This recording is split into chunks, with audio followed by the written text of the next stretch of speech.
கவலைகள் எனக்கு எதற்கு? கடல் மேலே நடந்திடுவேன், கடலும் கூட தரையாகும்.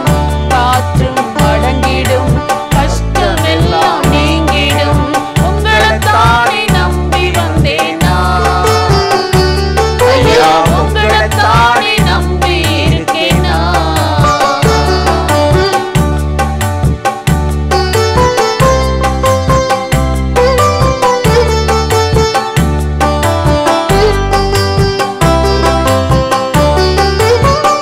போட்டி நடக்குது, போராட்டமாய் இருக்குது.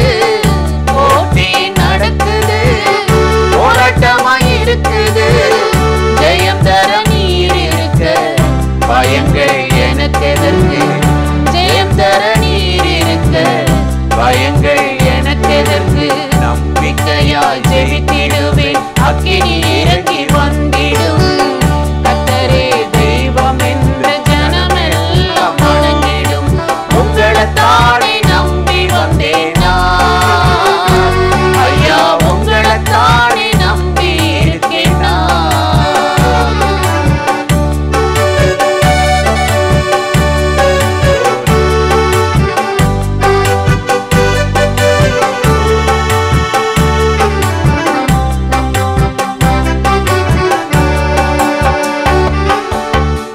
வாசல் அடைக்கப்பட்டு தடையாயிருக்குது. வாசல் அடைக்கப்பட்டு தடையாயிருக்குது. வல்ல தேவன் நீர் இருக்க, கலக்கம் எனக்கு எதற்கு? வல்ல தேவன் நீர் இருக்க, கலக்கம் எனக்கு எதற்கு? ஆர்ப்பரித்து துதித்திடுவேன், அலங்கம் கூட இடிந்து விடும். அதிசயம் நடந்திடும், ஆத்துமாக்கள் கிடைத்திடும். உங்களைத்தானே நம்பி வந்தேன் நான். ஐயா, உங்களைத்தானே நம்பி இருக்கேன் நான். உங்களைத்தானே நம்பி வந்தேன் நான். ஐயா, உங்களைத்தானே நம்பி இருக்கேன் நான். உங்க வாக்க நம்பி வந்தேன் ஐயா. உங்க பலத்தை நம்பி வந்தேன் ஐயா. உங்க வாக்க நம்பி வந்தேன் ஐயா. உங்க பலத்தை நம்பி வந்தேன் ஐயா. அவர் வாக்க நம்பி நம்ம வாழ்கிறோம். பிரியமானவர்களே, ஆண்டவராகிய இயேசு கிறிஸ்துவின் நாமத்தில் இந்த காலை நேரத்தில் இயேசுவை தினம் பார்ப்போம் என்ற இந்த நிகழ்ச்சி மூலமாக உங்களை சந்திப்பதில் மிகுந்த மகிழ்ச்சி அடைகிறேன். எரேமியா 31 அதிகாரம் 14வது வசனத்தில் வாசிக்கிறோம், என் ஜனங்கள் நான் அளிக்கும் நன்மையினால் திருப்தியாவார்கள் என்று கர்த்தர் சொல்லுகிறார் என்று நாம் வாசிக்கிறோம். ஆண்டவராகிய கர்த்தருடைய ஜனமாகிய நாம் கர்த்தர் தருகிற நன்மையினால், அவர் அளிக்கும் நன்மையினால் நாம் திருப்தியாவோம் என்று அவர் சொல்கிறார். திருப்தி என்று சொல்லுகிற போது ஒரு மன நிறைவு, எல்லாம் பெற்றுக்கொண்டது போன்ற ஒரு உணர்வு. இதுதான் எல்லாவற்றிலும் நாம் பெற்றுக்கொண்டு அனுபவிக்கிற திருப்தி என்ற நிலைக்கு ஒரு பெயர் கொடுக்கப்படுகிறது. இந்த உலக பிரகாரமாக நாம் நினைத்த காரியம் நடத்திவிடும் பொழுது ஒரு திருப்தி கிடைக்கிறது. ஆனாலும் பாருங்கள், இது இதைவிட இன்னும் கொஞ்சம் சிறப்பாக இருந்தால் நலமாக இருக்கும் என்ற ஒரு அதிருப்தியும் சேர்ந்து வருகிறது. ஆனால் ஆண்டவர் கொடுக்கிற அந்த நன்மையில் நம்முடைய வாழ்க்கையில் எந்த அதிருப்தியும் ஏற்படுவதில்லை.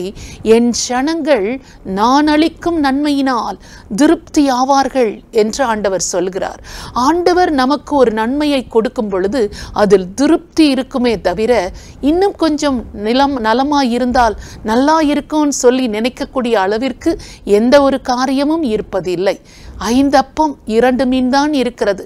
தேவைக்கு அதிகமான மக்கள், 5000க்கும் அதிகமான ஆண்கள் இருக்கிறார்கள், பெண்கள் இருக்கிறார்கள், குழந்தைகள் இருக்கிறார்கள். இப்பொழுது இது எப்படி போதுமானது? அவர்களுக்கு ஒன்றுமே, ஒருவருக்கு கூட அது திருப்தியாய் நிறைவடைந்த உணவாக இருக்குமா என்று தெரியாது.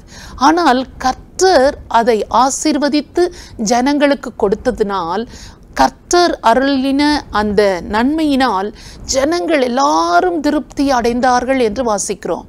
திருப்தியாய் சாப்பிட்டார்கள். ஒருவருக்காகிலும் எனக்கு இது போதவில்லை என்ற உணர்வு இல்லாதபடி ஜனங்கள் எல்லாரும் வேண்டும் அளவுக்கு திருப்தியாய் சாப்பிட்டு மீத துணிக்கைகளை 12 கூடை நிறைய எடுத்தார்களாம். இது ஆண்டவர் இயேசு செய்த ஒரு அற்புதம்.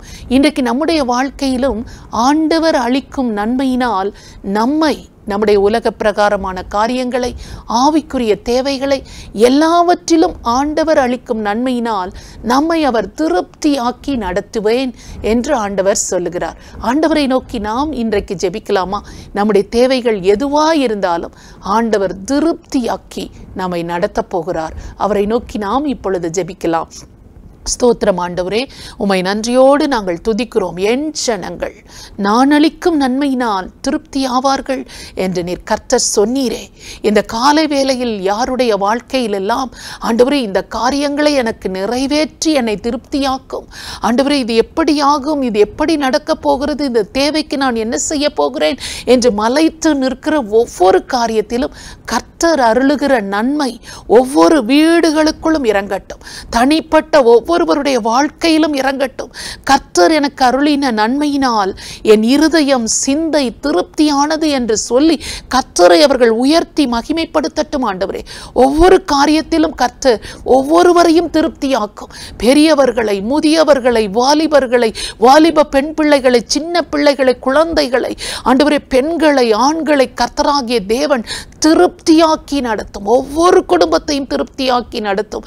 அவர்கள் கல்வி தேவையாயிருந்தாலும், குடும்ப தேவையாயிருந்தாலும், உலக பிரகாரமான ஆசீர்வாதங்களாக இருந்தாலும், எந்தெந்த காரியங்களுக்காக அவர்கள் உம்மை நோக்கி விண்ணப்பம் பண்ணுகிறார்களோ அத்தனை காரியத்திலும் அவர்களை திருப்தியாக்கி ஆசீர்வதிக்கும்படி இயேசு கிறிஸ்துவின் நாமத்தில் ஜெபிக்கிறோம் நல்ல பிதாவே, ஆமென்.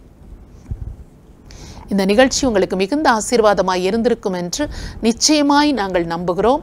ஆண்டவராகிய கர்த்தர் நம்மை நன்மையினால் நிரப்பி நம்மை திருப்தியாக்கி ஆசீர்வதிப்பார். ஆமென்.